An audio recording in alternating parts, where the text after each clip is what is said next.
Announced a significant takedown of two gangs that operate in the northern part of Brooklyn. The arrests and indictment involved 34 individuals who belong to two separate gangs. The indictment has 122 counts.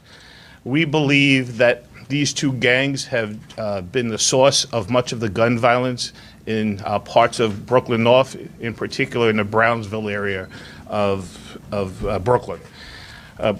We think that because this is such a significant investment of time and that these are such significant drivers of violent crime in northern Brooklyn, that we're going to see a measurable improvement in a reduction in gun violence in parts of Brooklyn.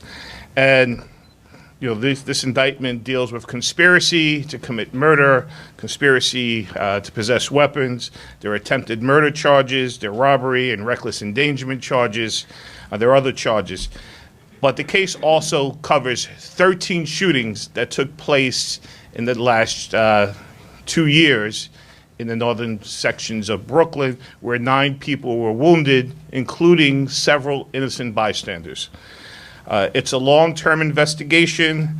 The police recovered 16 firearms. I think you can see them here, some of the guns that were recovered as part of this investigation. And the two street gangs that I'm referring to in this case are called WOOO and CHOO.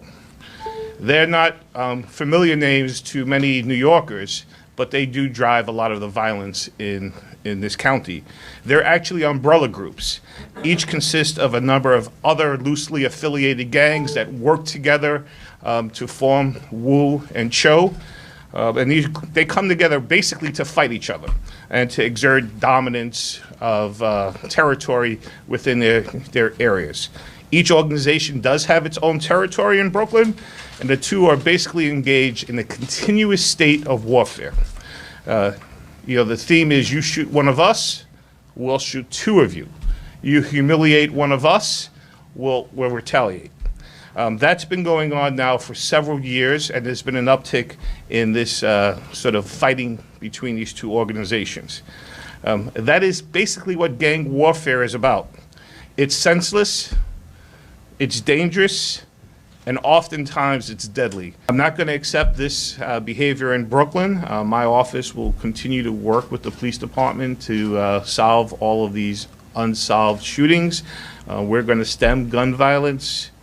We've had a number of gun takedowns recently. I think this is a particularly significant one because these are men who won't stop.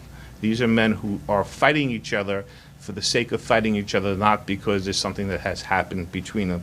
And so we're going to use all of our focused efforts to hold them accountable, get these guns off the streets, and prevent further acts of violence.